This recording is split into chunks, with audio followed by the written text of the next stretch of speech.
If you were to ask my wife, Cindy, she would say our first year of marriage was hell.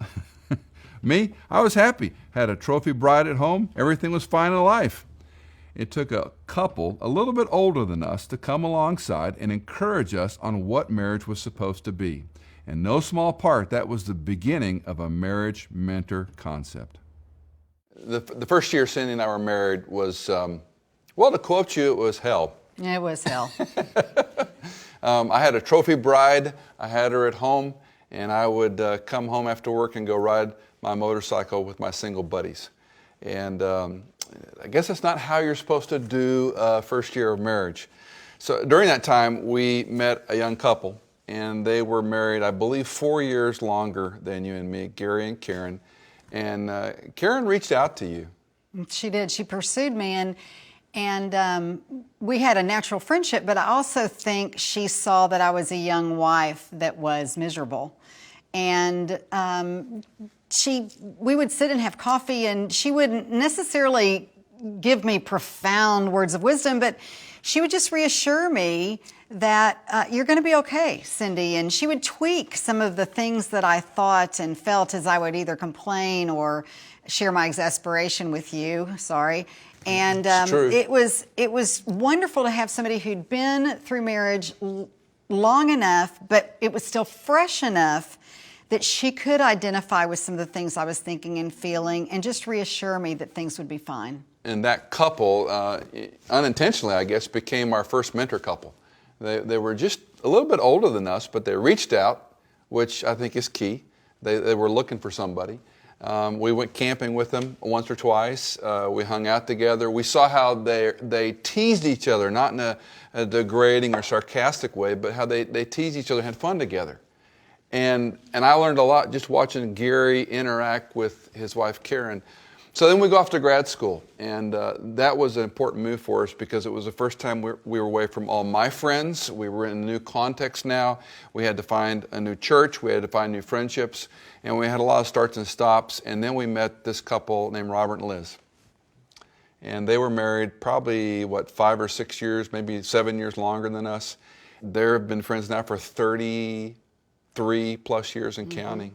But they were just old enough, and they had one daughter and one on the way, and we actually babysit their kids for them. But we learned more about marriage and family from this couple that's just a few years ahead of us, and watching them and started influencing our lives. Then in grad school, we picked a handful of couples that we had dinner parties with once a month.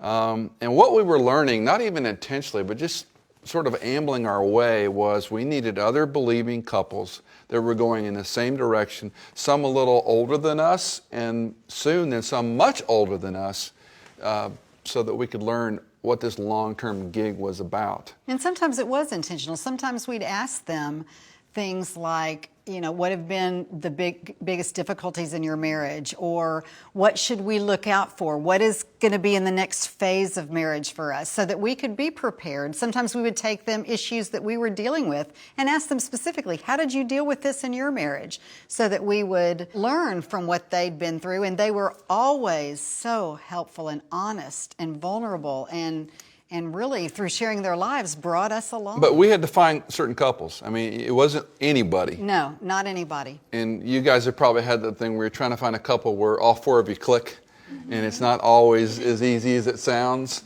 And then sometimes it would just be like a man and me, or a woman for Cindy.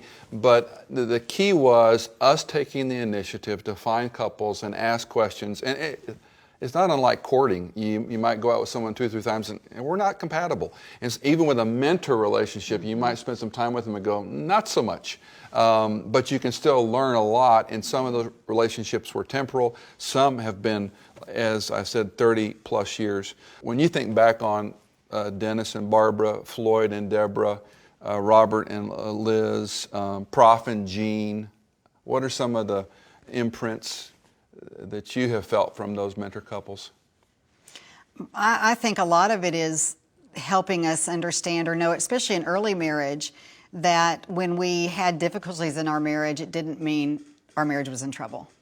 That that you do run into different difficulties. I remember, I think it was Jean who talked about there are seasons and there are phases in your life and seasons and phases in your marriage. And a lot of that has to do with where you are in parenting and so forth, and that every season looks a little different, and that's okay. It's okay for the season, this new season, even though you're making adjustments and you're having to change your expectations, it's okay that it's different, that it won't be the same. And really, you should expect that. You should want a fluid, dynamic relationship that does change as you grow older and your children grow older and you face new things.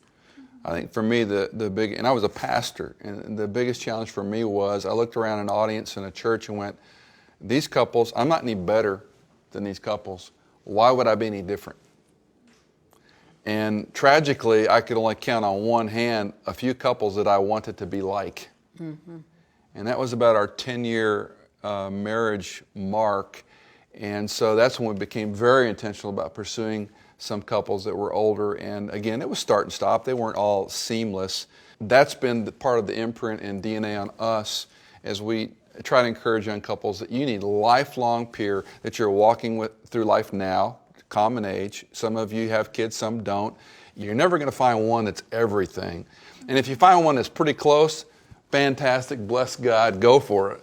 But even if you find one seasonally, when you have children, when you have teens, you better find them when you have teens. And couples that are about your age, you play together, as you said earlier. It's so critical. You need these friendships all your life. Because it's really hard to live the Christian life on its own without that community of people that are putting in your life, putting their fingerprints on your souls. And here's the cool part.